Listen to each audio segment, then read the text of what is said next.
الحدوتة. كان يا مكان في قديم الزمان،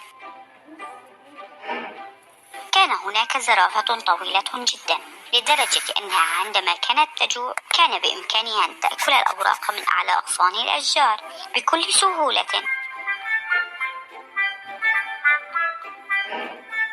وفي ذات يوم جاعت الزرافة وبدأت بأكل أوراق الأشجار المقابلة لها. فجأة سمعت صوتا غاضبا يقول لها: هاي، توقف أيها الوحش، لماذا تقوم بتدمير حديقة منزلي؟ نظرت الزرافة إلى مصدر الصوت، وإذ هو طائر صغير. قالت له: أنا لست وحشا، أنا زرافة صغيرة، وأنا لا أقوم بتدمير حديقة منزلك، أنا فقط أطعم نفسي. قال الطائر الصغير: لكن الأوراق التي أكلتها هي حديقة منزلي، كنت تكادين أن تبتلعي عشي في فمك الضخم. حزنت الزرافة كثيرا وقالت للطائر الصغير: أنا آسفة جدا، لم أكن أعرف أن منزلك هنا، سوف أقوم بأكل أوراق شجرة أخرى. قال الطائر لها: ولكن ماذا لو كان هناك عش طائر آخر في شجرة أخرى؟ قرر الطائر الصغير مساعدة الزرافة وقال لها: دعيني أطير إلى الأمام وأبحث في الشجرة ما إذا كان هناك عش مخفي بين الأوراق، وفي حال وجدت عشا سأخبرك بذلك.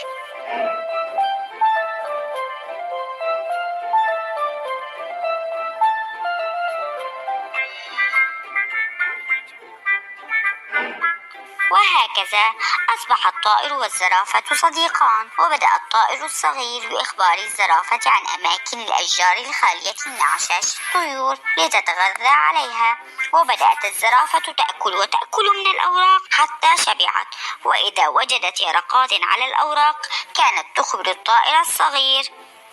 وفجأة سمعت الزرافة صوتا يقول لها: انتبه أيها الوحش ذو القدمين الطويلتين، لقد كدت أن تدعسني.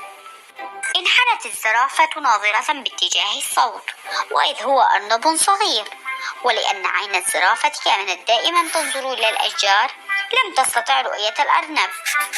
قالت الزرافة: أنا آسفة يا صديقي الأرنب، كنا نأكل من الأشجار أنا وصديقي العصفور ولم أنتبه لك.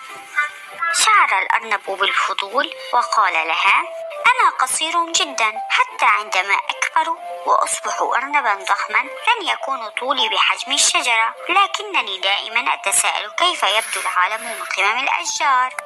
قالت الزرافة: لا يوجد أسهل من ذلك، سوف أخفض رأسي وأن تقوم بتسلق رقبتي، وهكذا تتمكن من مشاهدة الحديقة من قمم الأشجار. سر الأرنب كثيرا وصعد بسرعة على رقبة الزرافة، وكان العصفور سعيدا جدا بهذا أيضا. وهكذا أصبحت الزرافة والعصفور والأرنب أصدقاء.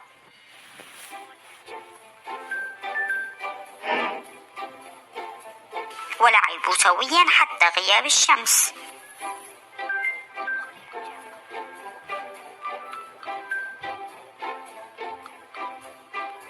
وهنا قال العصفور لأصدقائه: لقد غربت الشمس وحل الظلام، يجب أن نعود إلى المنزل.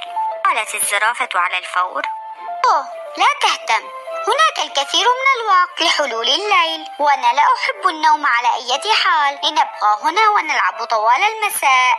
قال الأرنب: وأنا لا أحب النوم باكرا، لنبقى ونلعب معا.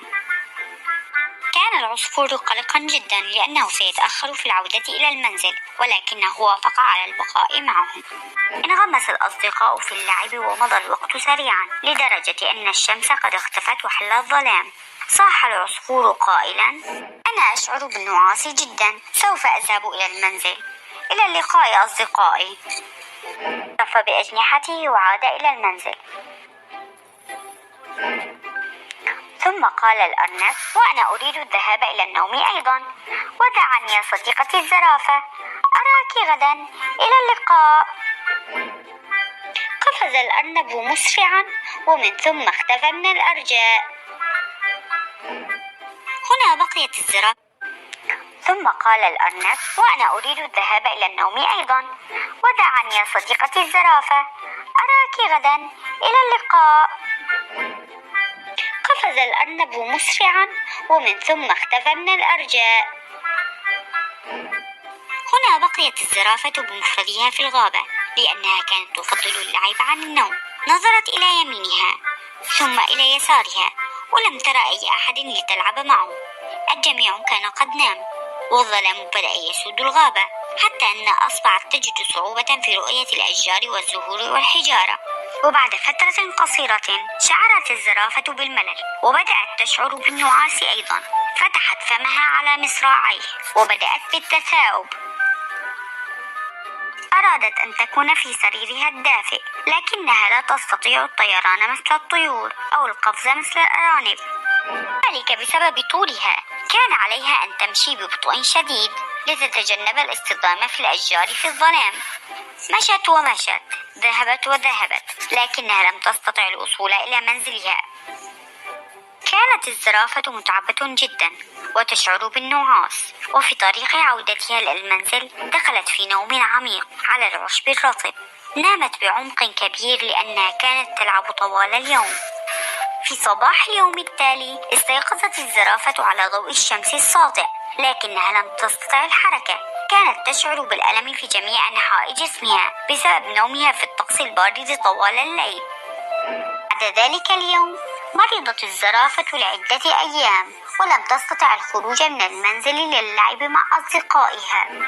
وبعدما تعافت الزرافة انضمت إلى أصدقائها من جديد، وكانت قد أخذت وعدا على نفسها أن تنام باكرا حتى يصبح جسمها قويا ونشيطا.